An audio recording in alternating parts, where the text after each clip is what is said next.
We are going to start our next topic, that is multiple inheritance in C++.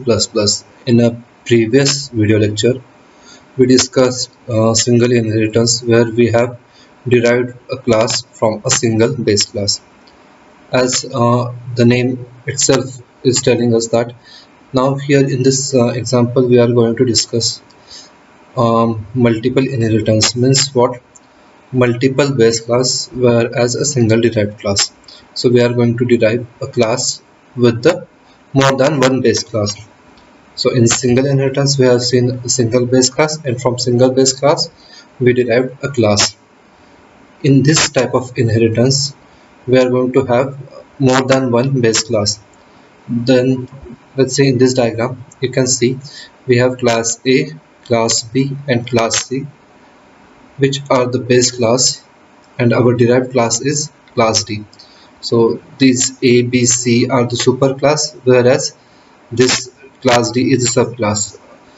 That means in class D we are going to inherit some properties and functionality of class A, class B and class C.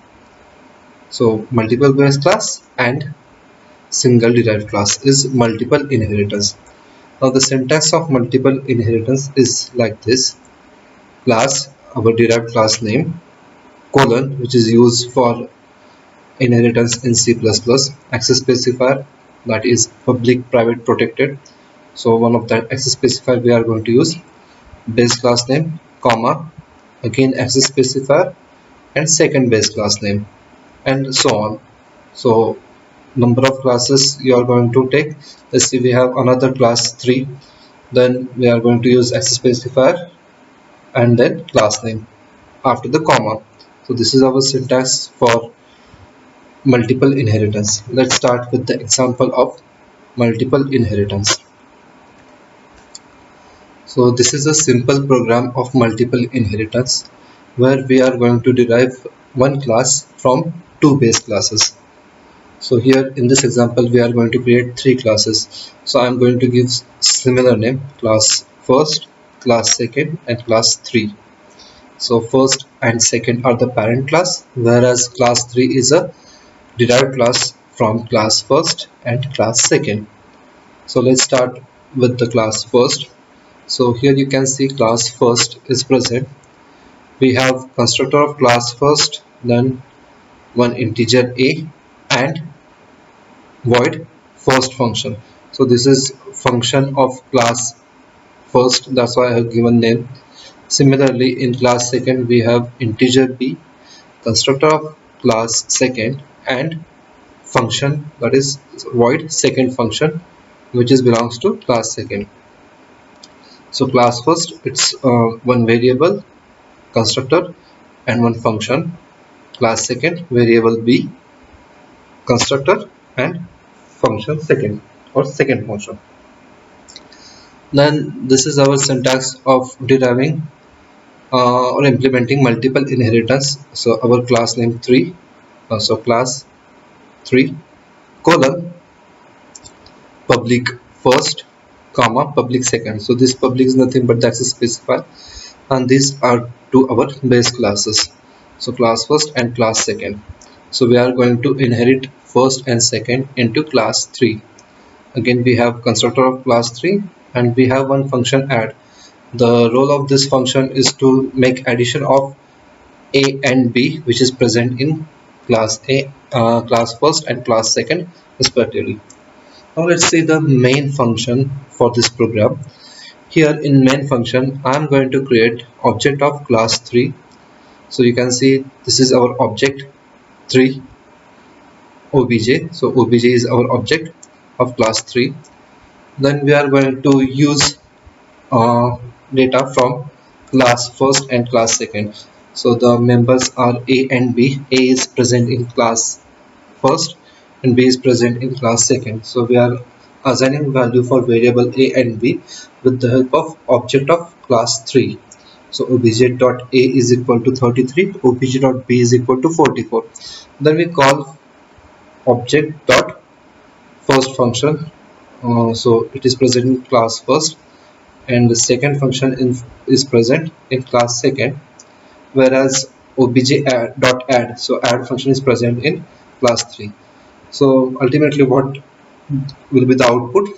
It will display this message, value of a, value of b, and when we execute this add function, it will display the addition of variable a and b.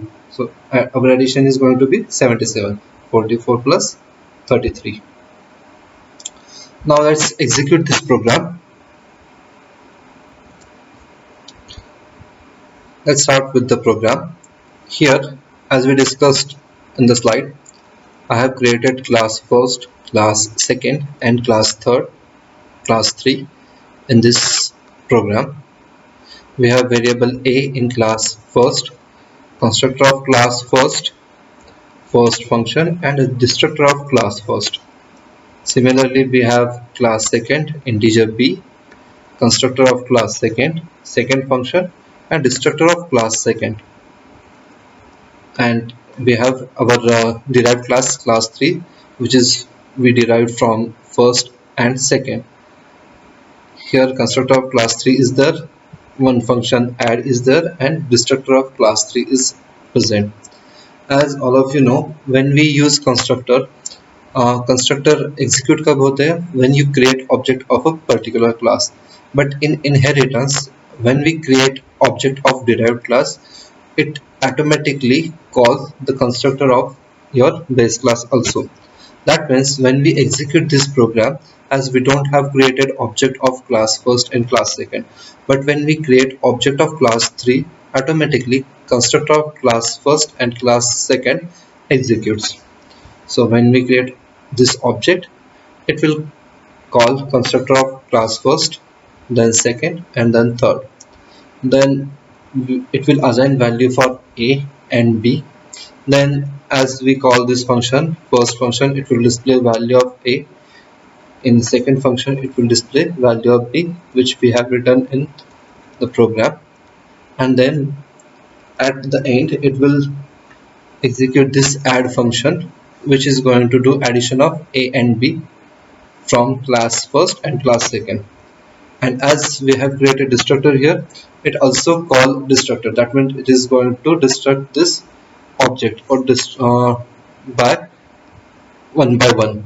So how it is going to call destructor?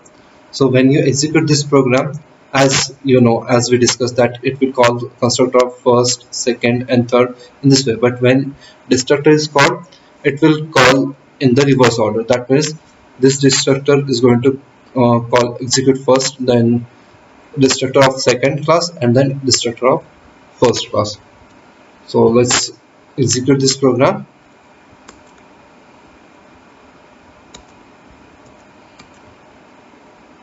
So it will display constructor of class first, constructor of class second, constructor of class 3, and then output. And then you can see the destructor called. So 3, second, and first.